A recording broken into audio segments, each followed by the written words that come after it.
हर्ष का विषय है कि अब हमारे बीच में उपस्थित हैं भारत के कृषि मंत्री परमादरणीय नरेंद्र सिंह तोमर जी, 2000 स्वागत करेंगे। मैं आदरणीय मंत्री जी से हम अनुरोध करता हूं कि आप मंचासीन हो, विराजमान हो। ये मन की बात के कार्यक्रम का 61वां एपिसोड है और मैं इस कार्यक्रम में सूत्रधार परमादरणीय राघवेंद्र शर्मा जी से भी अनुरोध करता हूं कि आप मंचासीन हो। आप सभी ऐसे कार्यक्रम के जो कि मन की बात मैराथन सेमिनार है, नॉन स्टॉप 100 घंटे 100 वक्ता 100 संकल्प, निश्चित ही अभूतपूर्व कार्यक्रम है भारत का और ये वैश्विक पटल पर भी अपने तरह का पहला सेमिनार है जो कि मैराथन के रूप में किया जा रहा है। इसके लिए जो सूत्रधार हैं, इसके जो निमित्त हैं, परमादरणीय डॉक्टर राघवेंद्र शर्मा जी, एक बार जोरदार तालियों से उनके साधुवाद करते हैं। साथ ही साथ जैसा कि हमारे बीच में पर्यावरण के संदर्भ में चर्चा हो रही थी और हमारे मध्य अभी परमादरणीय कृषि मंत्री जी उपस्थित हैं, तो यही कहेंगे कि दशकू को समावापी दशवापी समोहृदः, दश हृदो समाकन्या दश कन्या समोद महा। 10 कुओं को मतलब अर्थात 10 कुएं का जो पुण्य होता है वो वह एक बावड़ी का होता है और 10 बावड़ियों के खोदने का जो पुण्य होता है वह एक तालाब का होता है और 10 तालाब का जो पुण्य होता है वह एक कन्यादान का होता है और 10 कन्यादान का जो पुण्य होता है एक वृक्ष लगाने का होता है। तो यह हमारे पर्यावरण की पहले मैं परमादरणीय डॉक्टर राघवेंद्र शर्मा जी से अनुरोध करूंगा कि हमारे बीच में मुख्य वक्ता के रूप में पधारे हुए कृषि मंत्री जी को पुस्तक भेंट कर उनका स्वागत करें। एक लेखनी जो मन की बात की श्रृंखला की है, स्मृति स्वरूप आपको प्रदान करें। यह महज सौभाग्य का विषय है कि हमारी इस 61वें यज्ञ में, वाणी यज्ञ में हमारे संपूर्ण भारत के उपस्थित है, बड़े ही सौभाग्य का विषय है। निश्चित रूप से कहा भी गया है कि जो यज्ञ गणपत किए तीरथ करे चार, वृक्षारोपण ना किया तो सब कुछ है बेकार। न जनम प्रधानम न धनम प्रधानम न प्रधान धर्मा, प्राणी न मात्रेण परमोपयोगी वृक्षम प्रधानम ही धनम प्रधानम। तो ऐसे संपूर्ण भारत को हरितमय करने वाले हमारे आदरणीय मंत्री जी का स्वागत है। इस श्रृंखला में एक क्रम है, हम 61वीं क्लिप को थोड़ा सा सुनेंगे और उसके बाद हमारे भारत के ऐसे ओजस्वी कृषि मंत्री जिनको हमने पहली लोकसभा में सुना तो संपूर्ण भारत और खासकर मध्य प्रदेश गदगद होता। उनकी शालीनता से दिए गए संसद के वह भाषण को चिरकाल तक याद किया जाएगा। निश्चित रूप से कृषि के क्षेत्र में हुए जो भारतीय परिक्षेत्र में जो उनकी शांति और धैर्य देखी गई, निश्चित रूप से वह एक भारतीय राजनीति में मील का पत्थर साबित होगी। तो मैं आदरणीय जो हमारे वक्ता हैं उससे पहले मैं क्लिप के लिए अनुरोध करता हूं कि हमारी टेक्नीशियन टीम 3 मिनट की क्लिप। ये मेरा सौभाग्य है कि मन की बात के माध्यम से मुझे कच्छ से लेकर कोहिमा, कश्मीर से लेकर कन्याकुमारी तक देश भर के सभी नागरिकों को फिर एक बार नमस्कार करने का मौका मिला है। आप सबको नमस्कार। हमारे देश की विशालता और विविधता, इसको याद करना, इसको नमन करना हर भारतीय को गर्व से भर देता है और इस विविधता के अनुभव का अवसर तो हमेशा ही अभिभूत कर देने वाला, आनंद से भर देने वाला, एक प्रकार से प्रेरणा का पुष्प होता है। कुछ दिनों पहले मैंने दिल्ली के हुनर हाट में एक छोटी सी जगह में हमारे देश की विशालता, संस्कृति, परंपराओं, खान पान और जज्बातों की विविधताओं के दर्शन किए। पारंपरिक वस्त्र, हस्तशिल्प, कालीन, बर्तन, बांस और पीतल के उत्पाद, पंजाब की फुलकारी, आंध्र प्रदेश का शानदार लेदर का काम, तमिलनाडु की खूबसूरत पेंटिंग्स, उत्तर प्रदेश के पीतल के उत्पाद, भदोही की कालीन, कच्छ के कॉपर के उत्पाद, अनेक संगीत वाद्य यंत्र, अनगिनत बातें, समूचे भारत की कला और संस्कृति की झलक वाकई अनोखी ही थी। और इनके पीछे शिल्पकारों की साधना, लगन और अपने हुनर के प्रति प्रेम की कहानियां भी बहुत ही इंस्पायरिंग होती है।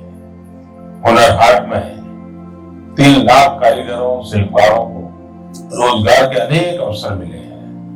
हुनर हाट कला के प्रदर्शन के लिए एक मंच तो है ही, साथ ही साथ यह लोगों के सपनों को भी पंख दे रहा है। एक जगह है जहां इस देश की विविधता को अनदेखा करना असंभव ही है। शिल्प कला तो है ही है, साथ साथ हमारे खान पान की विविधता भी है। वहां एक ही लाइन में इडली, डोसा, छोले भटूरे, दाल बाटी, खमन खांडवी, न जाने क्या क्या था। मैंने खुद भी वहां बिहार के स्वादिष्ट लिट्टी चोखे का आनंद लिया, भरपूर आनंद लिया।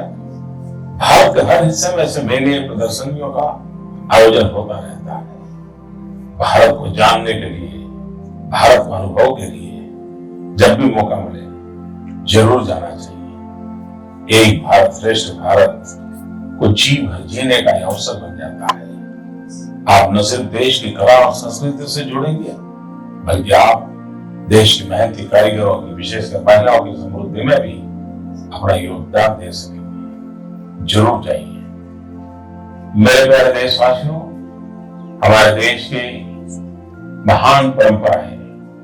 हमारे पूर्वजों ने हमें जो विरासत में दिया है, जो शिक्षा और दीक्षा हमें मिली है, जिसमें जीव मात्र के प्रति दया का भाव, प्रकृति के प्रति अपार प्रेम, ये सारी बातें हमारी सांस्कृतिक विरासत है। और भारत के इस वातावरण का आतिथ्य लेने के लिए दुनिया भर से अलग अलग प्रजातियां के पक्षी भी हर साल भारत आते हैं। धन्यवाद। आपने अभी इस मन की बात को सुना। तो यह जो मनोगत है, मन के विचार है, मन के भाव हैं, वो क्रमशः 62वां हमारा क्रम है मन की बात का। तो जोरदार तालियां इस कार्यक्रम के लिए। सर्वप्रथम मैं इस कार्यक्रम के सूत्रधार आदरणीय डॉक्टर राघवेंद्र शर्मा जी को आमंत्रित करता हूं। उससे पहले एक सूचना आपको दे दूं कि हमारे बीच में श्री विजय राणा जी यूके से जुड़े हुए हैं, जो कि पूर्व बीबीसी के सीनियर एडिटर हैं, एनआरआई हैं, जर्नलिस्ट हैं। वह हमारे इस कार्यक्रम को अभी सीधे देख रहे हैं, हमसे जुड़े हैं। तो उनके लिए भी जोरदार एक बार तालियां हो जाएं। साथ ही साथ एक बार जोरदार तालियों के साथ में इस कार्यक्रम के सूत्रधार डॉक्टर राघवेंद्र शर्मा जी को आमंत्रित करता हूं कि इसकी रूपरेखा है वो हम सब के साथ साझा करें। आदरणीय डॉक्टर राघवेंद्र शर्मा।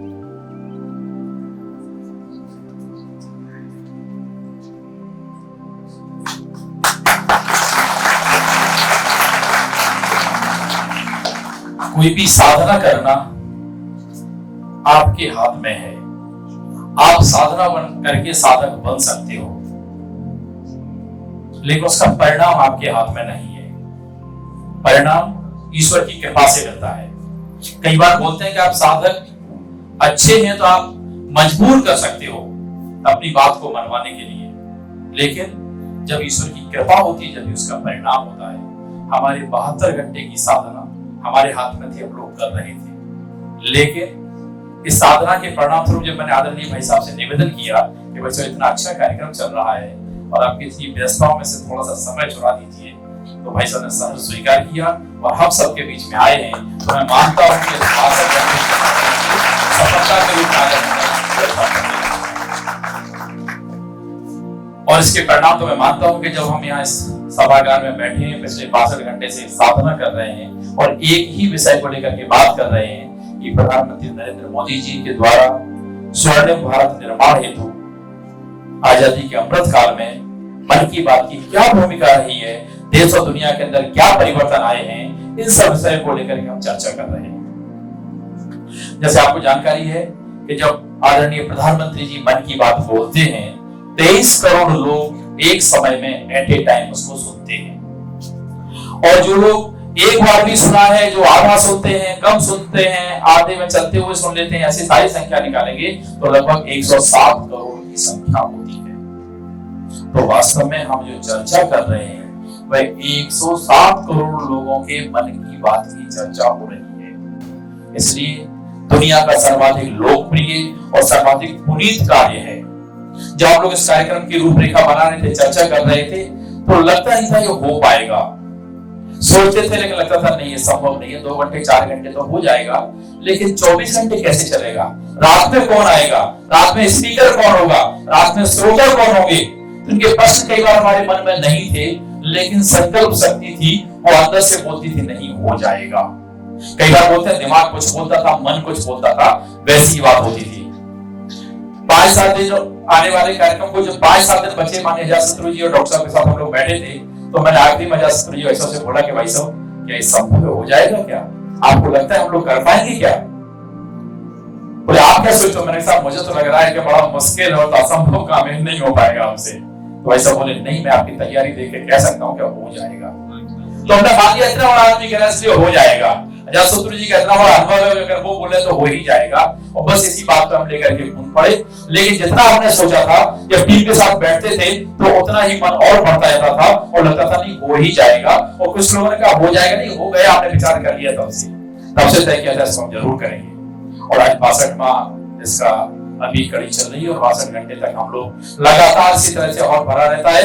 थोड़ी देर बाद जब जैसे एपिसोड खत्म होगा, इस दरवाजे से लोग बाहर निकलेंगे, उस दरवाजे से अंदर आ जाएंगे। अब एक परेशानी आई जो पहले सोचा नहीं था। चलते चलते 12-14 घंटे के बाद उसने बोला कि साहब मशीन गर्म हो गई है और गर्म होकर के अपने टेम्परेचर के लाल बटन पर पहुंच गई, अब मैं इसको नहीं चला सकता। तो रात में 12:30 अब क्या करें? तो एक मोबाइल एसी कहीं से दुकान खुलवा करके जुगाड़ करके लाए, वहां एक मोबाइल एसी रात के 12:30 बजे लगाया हम लोगों ने। तो बहुत मजा आ रहा है। बोला ऐसा लग रहा है कि अब तो 200 घंटे भी कर दो तो भी कम है, वैसा लगने लगा। आपकी उपस्थिति से अब हमारा संकल्प और मजबूत हो गया है और मुझे लगता है जितने लोग भी बैठे हैं सबके मन में यही विचार है कि हम जो तय कर लेंगे वो हो जाएगा, क्योंकि हमारी साधना की परिणति भी आपको मिल रही है। इतने सहजता से आपने हम सबको समय दिया है और मैं मानता हूं कि जिस दिन ये कार्यक्रम समाप्त होने को जा रहा होगा उस दिन लगभग 18,000 लोगों का यहाँ इस परिसर में आना हो जाएगा।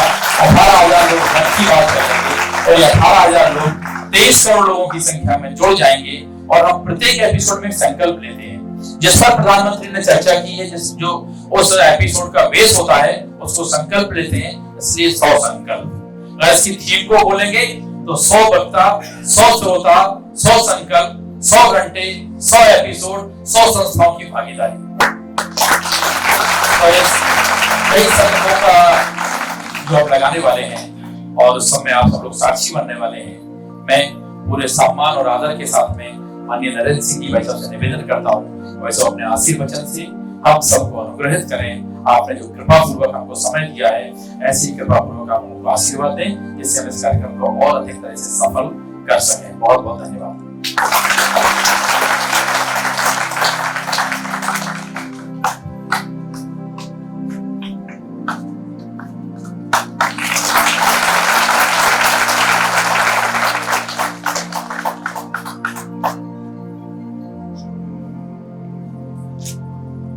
इस अभिनव आयोजन के सूत्रधार मेरे प्रिय अनुज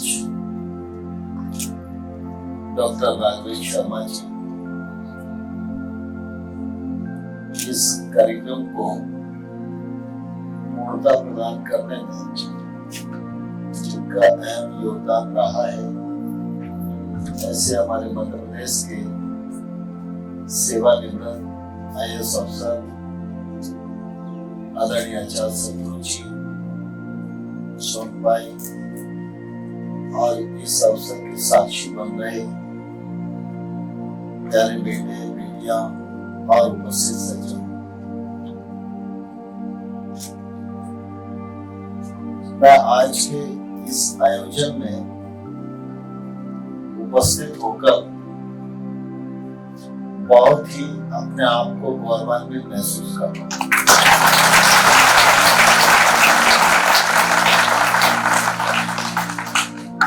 हम लोग सार्वजनिक जीवन में हैं तो स्वाभाविक रूप से सुबह से शाम तक अनेक प्रकार के आयोजनों में हिस्सा बनने का अवसर मिलता ही है, लेकिन जीवन में ऐसे विरले अवसर होते हैं जब इस प्रकार के कार्यक्रम में आने का मौका होता है। मुझे मालूम भी नहीं था, लेकिन आज राजवीर जी ने मुझे बताया कि वो इस प्रकार का आयोजन कर रहे हैं। तो राजवीर जी ने कहा, इसलिए मैं आने के लिए विवश हुआ, लेकिन जब यहाँ आया तो मुझे लगा कि अगर मैं नहीं आता तो आज के इस आनंददायक और प्रेरणादायक कार्यक्रम से वंचित हो जाता, और इसलिए मुझे फिर आप सबके बीच में आना अच्छा लगा है। हम सबके लिए यह सौभाग्य का विषय है। ये हमारे देश के प्रधानमंत्री नरेंद्र मोदी जी। यूं तो 1947 में देश को आजादी मिली और देश को अनेक प्रधानमंत्रियों का नेतृत्व प्राप्त हुआ।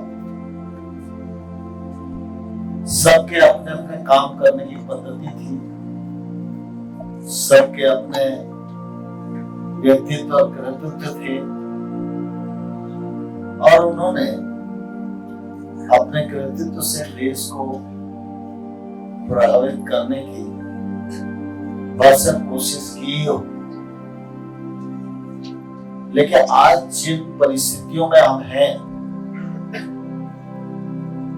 उन परिस्थितियों में ऐसा लगता है कि नरेंद्र मोदी जी का जो नेतृत्व है वह देश के अब तक के नेतृत्व में सबसे ताकतवर और विजनरी नेतृत्व हम सब लोगों को प्राप्त हुआ है।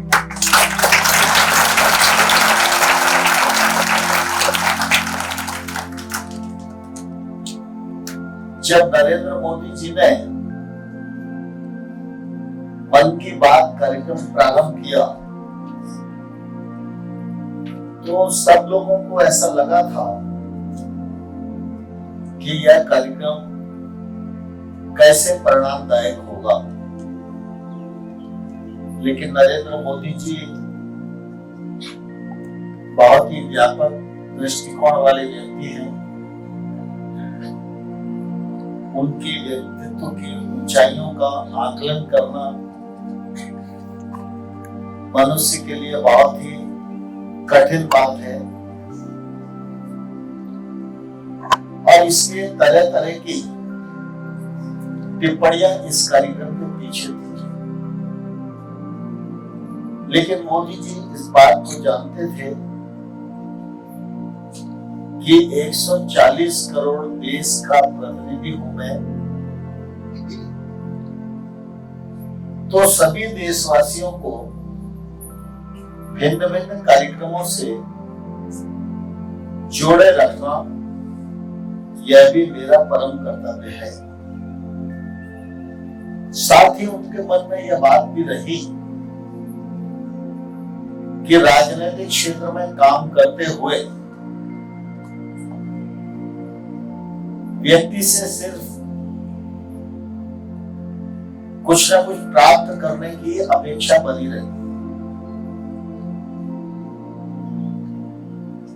कोई प्रधानमंत्री है, मुख्यमंत्री है, मंत्री है तो ये नई सड़क बना देगा, स्कूल बना देगा, कॉलेज बना देगा, बस स्टैंड बना देगा, सामान्य तौर पर राजनीति से इसी प्रकार की अपेक्षाएं होती है, लेकिन नरेंद्र मोदी जी भिन्न प्रकार के प्रधानमंत्री सिद्ध हुए देश में, और उनकी भिन्नता शेष लोगों से उनको अलग बनाती है, और उसमें मन की बात जैसे कार्यक्रमों का भी महत्वपूर्ण योगदान है। हर माह बिना किसी स्वार्थ के करोड़ों देशवासियों से संवाद करना यह एक तौर से दुष्कर कार्य था। और जब मोदी जी प्रधानमंत्री बने थे, तब तक हम सब इस बात को भलीभांति जानते हैं, रेडियो और आकाशवाणी का क्रेज एकदम कमजोर हो गया था, क्योंकि टीवी आ गया था, आधुनिक मोबाइल आ गए थे, तो जो कुछ देखना है, सुनना है, तो उसके लिए पर्याप्त व्यक्तियों के पास साधन थे। और इसलिए जिनके घर में रेडियो था भी, उनने भी बंद करके रख दिया। लेकिन जैसे ही मन की बात प्रारंभ हुई, ट्रांजिस्टर की बिक्री बढ़ गई, रेडियो का उपयोग बढ़ गया, और आज हम देखते हैं कि खेत में हल चलाते हुए भी किसान थोड़ी देर के लिए रुकता है, और उसे लगता है आज रविवार है, 11 बजे प्रधानमंत्री जी का उद्बोधन होगा, तो अपने नेता का ये उद्बोधन मुझे सुनना ही चाहिए। पहले लोगों को सामान्य तौर पर इस प्रकार की अपेक्षा रही होगी कि प्रधानमंत्री जी आकाशवाणी पर भाषण देंगे, और वो भाषण जो है उनका अपने हित के लिए, अपनी पार्टी के हित के लिए, चुनाव के लिए, अपने प्रचार के लिए होगा, ऐसा ही सामान्य तौर पर लोगों की धारणा रही हो। लेकिन एकाएक लोगों को लगा कि अरे मैं तो सोच ही नहीं सकता था, प्रधानमंत्री जी ने मेरा नाम ले लिया, मेरे किसी अच्छे कार्य का उल्लेख कर दिया, यह उसके लिए कल्पना से परे था। और आप सब ने अनुभव किया होगा कि देवास में किसानी करने वाला कोई उन्नत किसान, झाबुआ में हमारी कोई लोक नृत्यांगना, पश्चिम बंगाल में कोई हमारा दिव्यांग भाई और बहन, देश का कोई अच्छा खिलाड़ी, देश का कोई अच्छा विद्यार्थी, देश की कोई उल्लेख करने योग्य बहन, बेटी,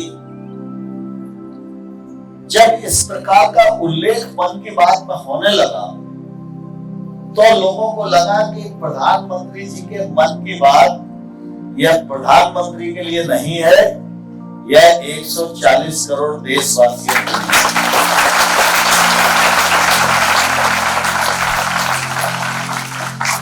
और इसलिए दिनों दिन सुनने वालों की संख्या बढ़ने लगी।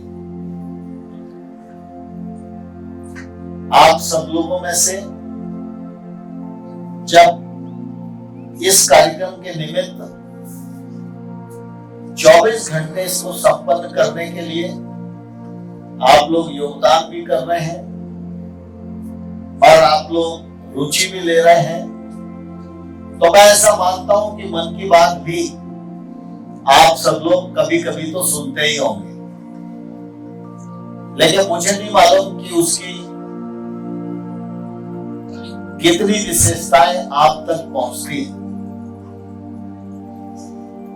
मैं राजनीतिक दल का एक कार्यकर्ता हूं। मेरी पार्टी के सबसे शीर्ष नेता नरेंद्र मोदी जी हैं और नरेंद्र मोदी जी मन की बात में बोलते हैं। लेकिन आप पूरे 100 एपिसोड उठाकर देखो, एक व्यक्ति सुबह से लेकर शाम तक राजनीतिक व्यक्ति है, लेकिन राजनीतिक व्यक्ति होने के बाद भी रविवार के दिन जब 40 मिनट का उनका मन की बात का वक्तव्य होता है, तो आप इसमें खंगाल कर भी देखेंगे तो आपको राजनीति दिखाई नहीं देगी, आपको पार्टी दिखाई नहीं देगी, आपको प्रचार दिखाई नहीं देगा और आपको किसी प्रकार का स्वार्थ दिखाई नहीं देगा। नहीं तो आप देखेंगे कि किसी भी राजनीतिक व्यक्ति को बुलवाओ तो दो चार इधर उधर की बात करने के बाद वो आ ही जाता है कि मेरी पार्टी ने ऐसा किया और फला पार्टी ने ऐसा नहीं। लेकिन मोदी जी के मन की बात को आप देखेंगे तो इसमें कहीं भी आपको राजनीति दिखाई नहीं देगी। इतना लंबा एक राजनीतिक व्यक्ति का व्याख्यान और व्याख्यान की श्रृंखला पूरी तरह गैर राजनीतिक हो और देश भावना से ओतप्रोत हो, यह अपने आप में असंभव काम है, लेकिन मोदी जी के व्यक्तित्व ने इसको संभव करके दिखाया है। यह हम सब लोगों के लिए निश्चित रूप से गौरव की बात है।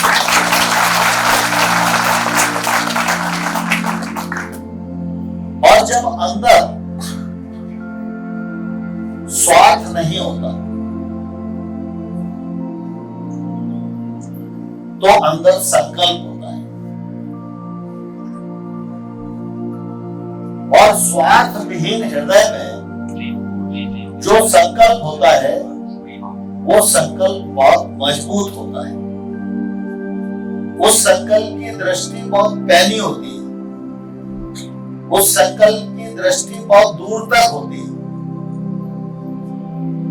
और वह संकल्प अपने लिए नहीं औरों के लिए होता है।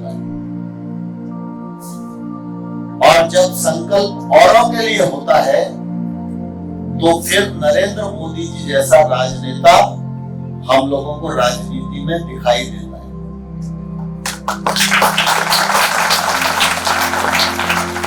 आज नरेंद्र मोदी जी को अगर आप देखेंगे तो लगभग 9 वर्ष हो गए उनको प्रधानमंत्री बने हो। आपने किसी भी अखबार में आज तक नहीं पढ़ा होगा 9 वर्ष में प्रधानमंत्री जी ने एक दिन की भी छुट्टी ली, चाहे शनिवार हो, इतवार हो, 15 अगस्त हो, 26 जनवरी हो, जन्माष्टमी हो, दिवाली हो, होली हो, रक्षाबंधन हो। कभी आपने सुना? दीपावली और होली का त्योहार भी प्रधानमंत्री जी सीमा पर जाकर सेना के जवानों के साथ मनाते हैं। सारा देश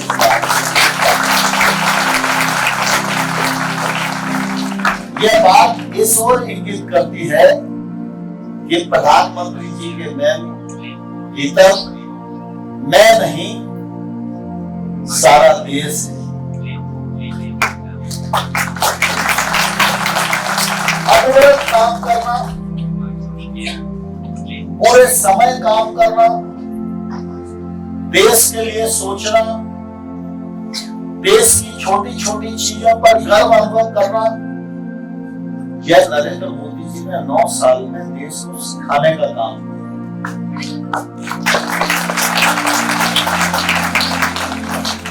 आप सब अनुभव करते होंगे जब मन की बात में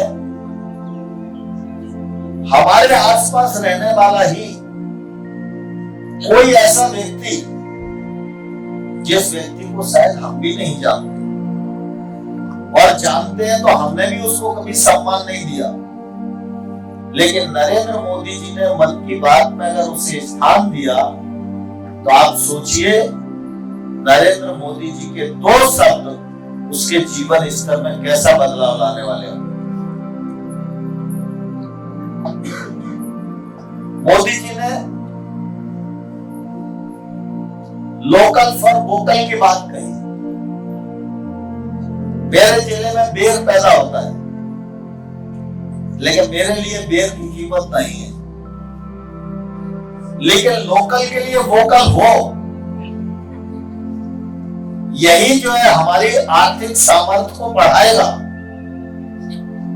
इस अभियान को जब उन्होंने हाथ में लिया और मन की बात में लिया तो बेर की खेती बढ़ गई, बेर की खपत बढ़ गई, रोजगार के अवसर सृजित हो गए, स्टार्टअप्स आ गए, और छोटी से छोटी जो फसल हमारे यहाँ उत्पादित होती थी, जिसको हम सामान्य तौर पर हीन भावना से देखते थे, उसको अच्छा स्थान मिल गया और लोगों को रोजगार के अवसर सृजित हो गए। ऐसे एक नहीं अनेक उदाहरण मैं दे सकता हूं आप सबको। कोई व्यक्ति सामान्य तौर पर सेवा का काम कर रहा है। एक बार मुझे ध्यान आया कि मोदी जी ने एक व्यक्ति का उल्लेख किया। वो व्यक्ति पश्चिम बंगाल का था। उसकी मां अस्पताल जाते जाते जाने का साधन नहीं मिला, बीच में मृत्यु को प्राप्त हो गई। उसे बहुत दुख हुआ। उसे लगा कि अगर आज पास में ऑटो होता, मेरे पास गाड़ी होती और मैं समय पर डॉक्टर के पास पहुंच जाता तो शायद मां बच जाती। लेकिन उस सामान्य मजदूर ने संकल्प किया कि मेरी मां तो मर गई, लेकिन अब इस कारण से किसी और की मां न मरे, मैं इसके लिए काम करूं। और उसने अपनी मोटरसाइकिल खरीदी, उस पर अच्छा सा कैरियर बनाया। लोग उसे फोन करते थे कि भाई ऐसी स्थिति है, फौरन आता था, उस माता को, पुरुष को पीठ में बांधता था, सीधा अस्पताल ले जाता था, उसको एम्बुलेंस कहकर लोग पुकारते थे। अब सामान्य तौर पर लोग क्या सोचते होंगे मालूम नहीं, लेकिन जब प्रधानमंत्री जी जैसा व्यक्ति इस बात का उल्लेख करता है तो समझो एक छोटे से मजदूर की छाती कितनी चौड़ी हो जाती है, सेवा का भाव कितना बढ़ जाता है। और इसी प्रकार से अगर आप देखेंगे तो प्रधानमंत्री जी ने देसी चीजों के प्रति प्रोत्साहित कर करके जो गर्व का अनुभव करने की सीख मन की बात के माध्यम से डाली, उसका आज परिणाम यह हुआ कि आज पूरे देशवासी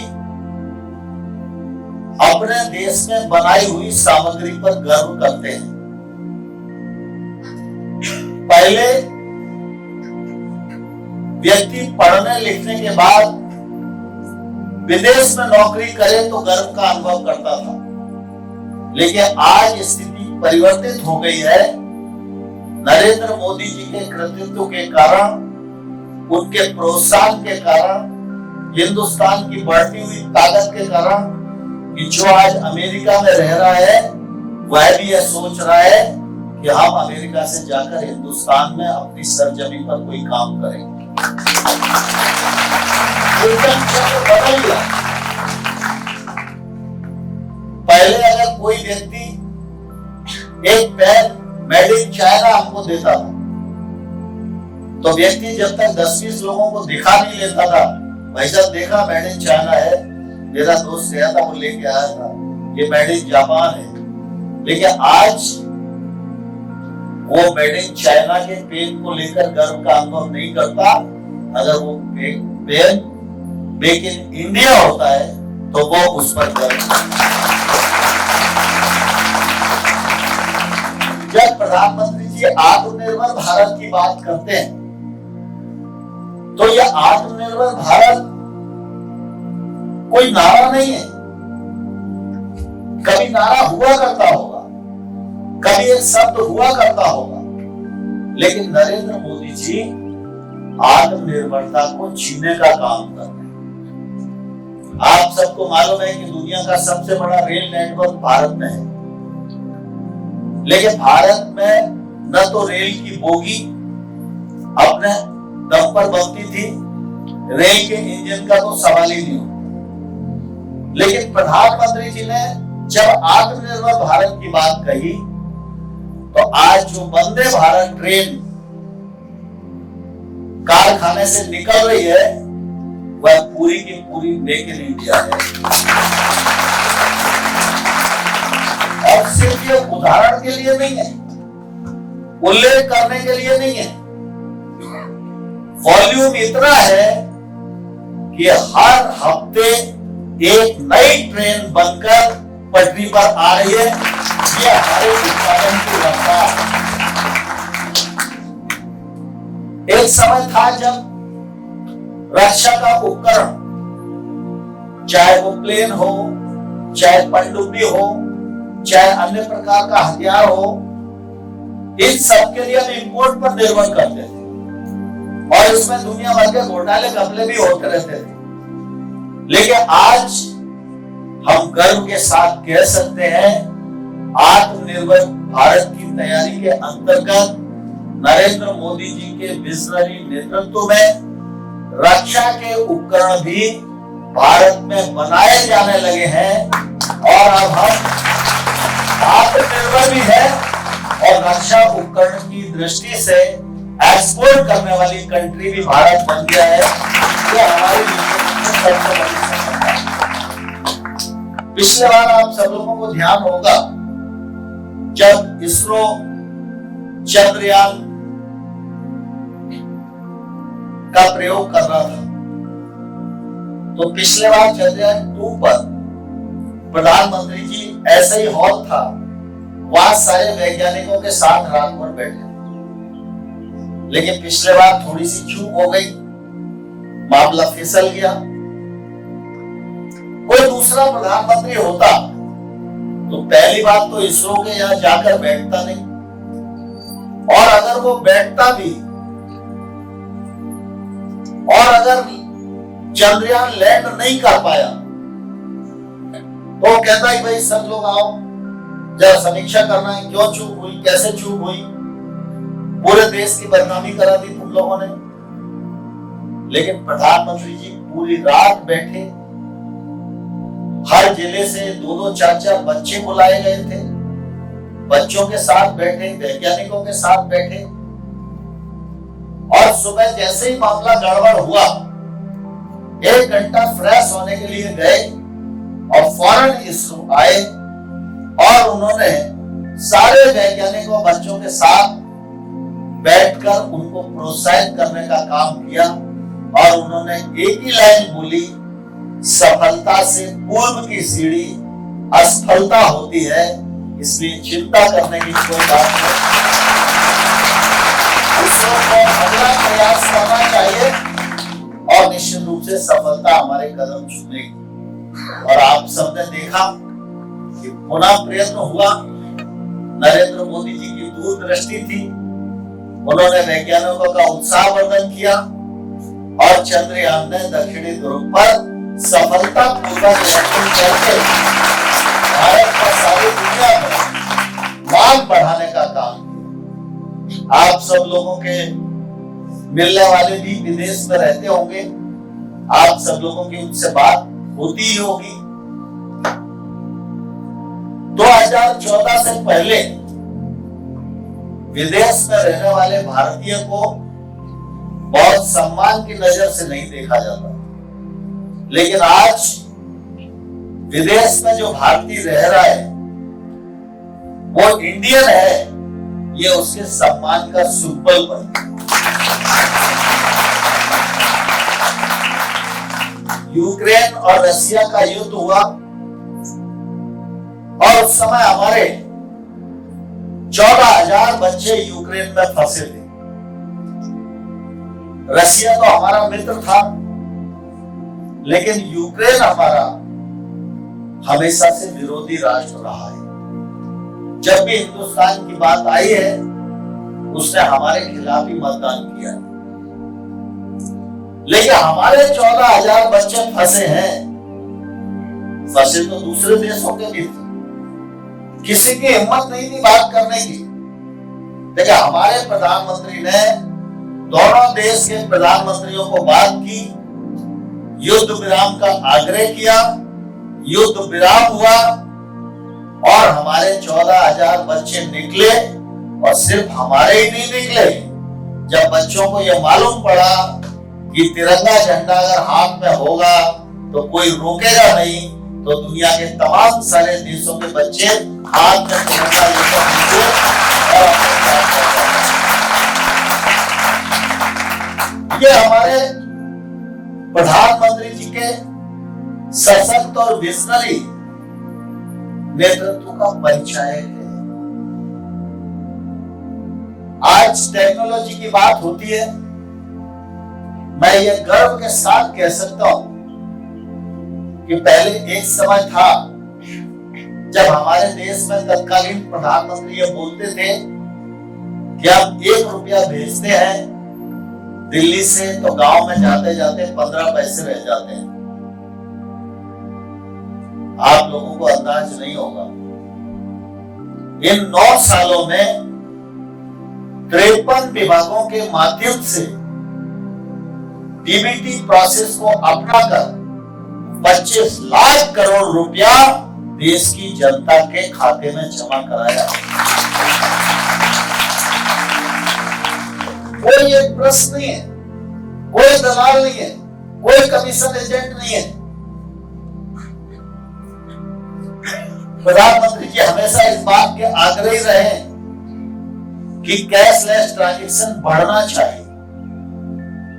आज बच्चे तो हमारे बहुत सारे कैशलेस ट्रांजैक्शन करते ही हैं, पुरानी पीढ़ी के लोगों को करना जरूर नहीं आता, तो सब ऑनलाइन खरीद कर रहे हैं आजकल। लेकिन जब उन्होंने ये बात कही थी तो लोग कहते थे कि कैसे होगा, नहीं होगा, प्रधानमंत्री जी कुछ भी बोल देते हैं। लेकिन मैं आपको एक उदाहरण बताना चाहता हूं, भारत की बढ़ती हुई ताकत और प्रतिष्ठा का वो परिचय है। कैशलेस ट्रांजैक्शन जहां भारत से उम्मीद नहीं की जाती थी, हमारे ही लोग उम्मीद नहीं करते थे, दुनिया के लोग तो उम्मीद करें ही क्यों, क्योंकि हमारे ही लोग राजी नहीं थे। लेकिन अमेरिका हमसे ज्यादा संपन्न देश है, हमसे ज्यादा टेक्नोलॉजी में संपन्न है। जापान और जर्मनी भी टेक्नोलॉजी में हमसे आगे हैं। लेकिन आज कैशलेस ट्रांजैक्शन में भारत, अमेरिका, जर्मन और जापान तीनों कंट्रियों में जितना कैशलेस ट्रांजैक्शन है, उसमें भारत का अकेले का उससे ज्यादा है। अब अगर अमेरिका, जर्मन और जापान जब ये देखते हैं कि कैशलेस ट्रांजैक्शन भारत में इतना कैसे बढ़ गया कि हमको ही मात दे दी, तो स्वाभाविक रूप से उनको लगेगा ही कि भारत कहीं ना कहीं हमसे आगे बढ़ रहा है। और ये आगे कोई भी देश तब बढ़ता है जब उस देश के नेतृत्व को अपनी विरासत पर और अपनी खूबियों पर गर्व हो। नरेंद्र मोदी जी के नेतृत्व में कोई बड़ा आय का स्रोत खड़ा नहीं हुआ, वही देश है, वही कारखाने, वही माइंस है, वही आय के अन्य स्रोत भी है। लेकिन आप सब लोग इस बात को भलीभांति जानते हैं कि आज देश में वर्ल्ड क्लास इंफ्रास्ट्रक्चर डेवलप हो रहा है, साधन बढ़ रहे हैं। मुझे ध्यान है कि जब वाजपेयी जी प्रधानमंत्री नहीं थे तब एक एम्स होता था देश। जब वाजपेयी जी प्रधानमंत्री बने और सुषमा स्वराज जी हेल्थ मिनिस्टर थी, तो इन लोगों ने कहा एम्स को देश में फैलाना चाहिए, क्योंकि दिल्ली का एक एम्स पूरे हिंदुस्तान का बोझ नहीं संभाल सकता। तो उनके समय में 4 एम्स बने थे, जिसमें एक भोपाल का भी था। तो आप समझो कि वाजपेयी जी 2004 तक प्रधानमंत्री थे, तो आजादी से लेकर 2004 तक 5 एम्स थे, और नरेंद्र मोदी जी के नेतृत्व में इन 9 वर्षों में आज 22 एम्स देश में काम कर रहे हैं। हर लोकसभा क्षेत्र में एक मेडिकल कॉलेज खुल रहा है। तो स्वाभाविक रूप से जब हम अपने भीतर मैं को और स्वार्थ को तिरोहित कर देते हैं, तो देश के बारे में सोचने का जज्बा हमारे हृदय में जागता है, और जब ये जज्बा जागता है तो मन की बात जैसे कार्यक्रम खड़े होते हैं, मन की बात जैसे कार्यक्रम खड़े होते हैं, तो उसमें से देश प्रोत्साहित होता है, और जब देश प्रोत्साहित होकर कदम से कदम और कंधे से कंधा मिलाता है, तो फिर भारत दुनिया की 5वीं सबसे बड़ी अर्थव्यवस्था बन जाती है। मैं धन्यवाद देना चाहता हूं राघवेंद्र जी को कि मन की बात को लेकर उन्होंने मैराथन सेमिनार आयोजित किया। इस कार्यक्रम में NIA भी जुड़े हुए। ये कार्यक्रम रात और दिन संचालित हो रहा है। मैं समझता हूं कि ये 100 घंटे की मैराथन अपने आप में दुनिया में एक रिकॉर्ड हासिल करेगी, और एक अच्छा संदेश हमारे बच्चों को भी और देशवासियों को देने में सफल होगी। आपके इस अभिनव कार्यक्रम के लिए और इस विजनरी दिमाग के लिए मैं हृदय से बहुत बहुत सारी टीम का अभिनंदन करता हूं, और मुझे भी इस कार्यक्रम का साक्षी बनने के लिए आपने आमंत्रित किया, इसके लिए भी हृदय से धन्यवाद देता हूं। भारत माता जिंदाबाद।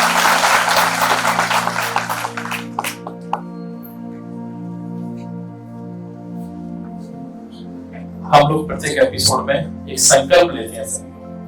मैं माननीय सिंह जी वजह से निवेदन करता हूँ, हमारे लिए बड़ा अवसर होगा कि आप जैसी महान हस्ती, महान व्यक्तित्व के सामने हम सब लोग संकल्प लेंगे, और हम जानते हैं कि संकल्प में विकल्प नहीं होता। हम लोग हमेशा उस पर चर्चा करते हैं कि जो भी हमारा संकल्प विकल्प रहित होगा। इसने कहा है संकल्प में यदि सच्चाई है तो संकल्प कहाँ निष्फल होगा। हर एक संकट का हल होगा, आज नहीं तो कल होगा। लोहा जितना तपता है उतना ही ताकत भरता है। सोने को जितनी आग लगे वो उतना प्रखर निखरता है। सूरज जैसा बनना है तो सूरज जितना जलना होगा। और हम आदम के बेटे हैं, सोचें क्या राह सरल होगा, कुछ ज्यादा वक्त लगेगा पर संघर्ष जरूर सफल होगा। वास्तव में हर संघर्ष सफल होगा। इस आशा के साथ मैं निवेदन करता हूँ कि आप हम सबको संकल्पित करवाएं। हम सभी लोग अपने स्थान पर खड़े हो जाएंगे, अपना दायां हाथ सामने कर लेंगे और इस संकल्प को पूरा करेंगे।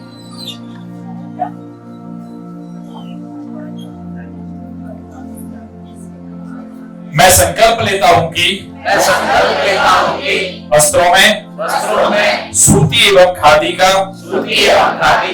अधिक से अधिक उपयोग करूंगा एवं स्वदेश में निर्मित वस्त्रों का उपयोग करने को जीवन में प्राथमिकता दूंगा तथा अन्य व्यक्तियों को भी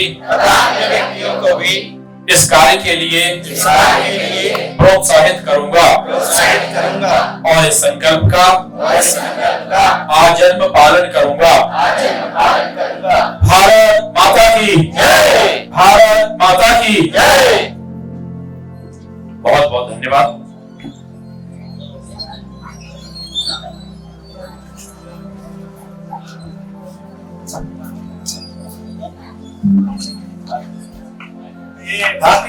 के अनुसार पारक प्रदान करती हुई शर्मा और निश्चित ही यह संकल्प के साथ संकल्प सिद्धिदाय कहा इस मंत्र के साथ आज का यह कार्यक्रम जो कि 62वां अंक था आदरणीय डॉक्टर राजवंत शर्मा जी के संकल्प से यह जायमान है 62वां एपिसोड था जिसमें हमारे निश्चित रूप से यह